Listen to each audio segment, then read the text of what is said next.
আসসালামু আলাইকুম। আজকে আমি চলে এসেছি অল্প মশলায় মটকা বিফের খুব সহজ আর মজার একটা রেসিপি নিয়ে। এর জন্য প্রথমে একটা মশলা তৈরি করে নিচ্ছি। নিয়েছি একটা জয়ফলের 3/1 ভাগ, একটা জয়ত্রী 3/1 ভাগ, 7-8 টুকরো এলাচি, 3-4 টুকরো দারচিনি ছোট ছোট, 7-8 টুকরো লবঙ্গ আর 1 চা চামচ পরিমাণ গোলমরিচ। এগুলোকে এখন গুঁড়ো করে নেব। এখন মাংসটা মেরিনেট করে নেওয়ার জন্য আমি মশলার একটা পেস্ট তৈরি করে নেব। দিয়ে দিচ্ছি 1 কাপ পরিমাণ পেঁয়াজ বাটা। আমি পেঁয়াজটা বেটেছি পানি ছাড়াই, কিন্তু পেঁয়াজ থেকে কিছুটা পানি বের হয়েছে, আবার ফ্রিজেও রাখা ছিল, ওই জন্য একটু পানি পানি হয়ে গেছে। 1.5 টেবিল চামচ পরিমাণ আদা বাটা, 1.5 টেবিল চামচ পরিমাণ রসুন বাটা। দিয়ে দিচ্ছি 1.5 চা চামচ পরিমাণ ধনিয়া গুঁড়া আর 1.5 চা চামচ পরিমাণ জিরার গুঁড়া। পরিমাণ মতো লবণ দিয়ে দিচ্ছি। আমি এখানে 1 চা চামচ পরিমাণ দিয়েছি, আর লবণের পরিমাণটা একটু বুঝে দিতে হবে, খুব বেশি লবণ হয়ে গেলে ভালো লাগবে না।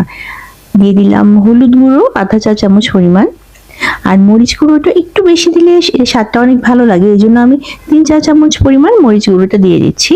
এখন এর মধ্যে দিয়ে দিচ্ছি 5-6টা শুকনো মরিচ, 2টা তেজপাতা, ছোট ছোট তেজপাতা তাই 2টো দিলাম, বড় হলে একটা ছেড়ে দিয়ে দিতাম। 5-6 টুকরো আস্ত কাঁচামরিচ, এটা খুব সুন্দর একটা স্মেল নিয়ে আসবে এই মাংসটার মধ্যে। আর সরিষার তেল দিয়ে দিচ্ছি। এই রান্নায় খুব বেশি তেল না দিলেও চলে। তারপর আমি এখানে আধা কাপ পরিমাণ দিয়ে দিলাম, আর যে মশলাটা গুঁড়ো করে নিয়েছিলাম সেটা দিয়ে দিচ্ছি। এখন এই মশলাটাকে মিলিয়ে নিয়ে এর মধ্যে আমি মাংসটাকে মেরিনেট করে রেখে দেবো, কিন্তু একটু মেরিনেট করে রাখলে মাংসের স্বাদটা অনেক ভালো আসে।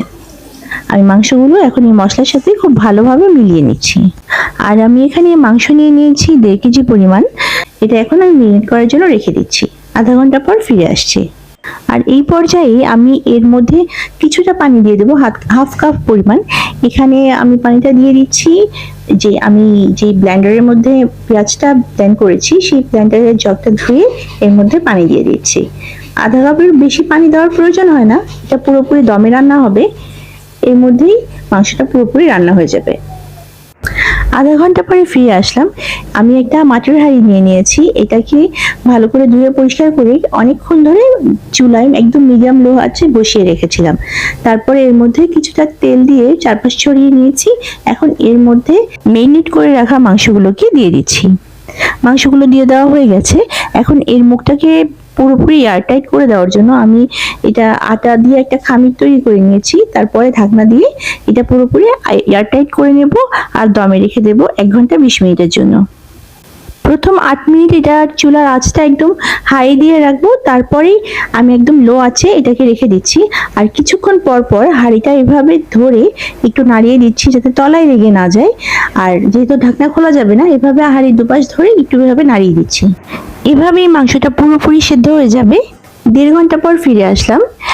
আমি 1 ঘন্টা 20 মিনিট পরে চুলাটা নিভিয়ে দিয়েছি, আর কিছুক্ষণ পর ঢাকনাটা খুললাম, কারণ প্রথম অবস্থায় অনেক গরম থাকে, এই জন্য একটু পরে খুলেছি। আমার রান্নাটা পুরোপুরি কমপ্লিট। আমি এটা একটু মিলিয়ে দিচ্ছি। ব্যাস তৈরি হয়ে গেল দারুণ মজাদার মটকা বিফ। পুরোপুরি দমে রান্না করার কারণে এর স্মেলটাও অনেক ভালো থাকে, আর মাংসগুলো পুরোপুরি সফট হয়ে যায়, যেটা খেতে অনেক ভালো লাগে। কোরবানি ঈদের এই সময়টায় এরকম একটা রেসিপি বানিয়ে না খেলে আপনারা কিন্তু আসলেই অনেক মিস করবেন।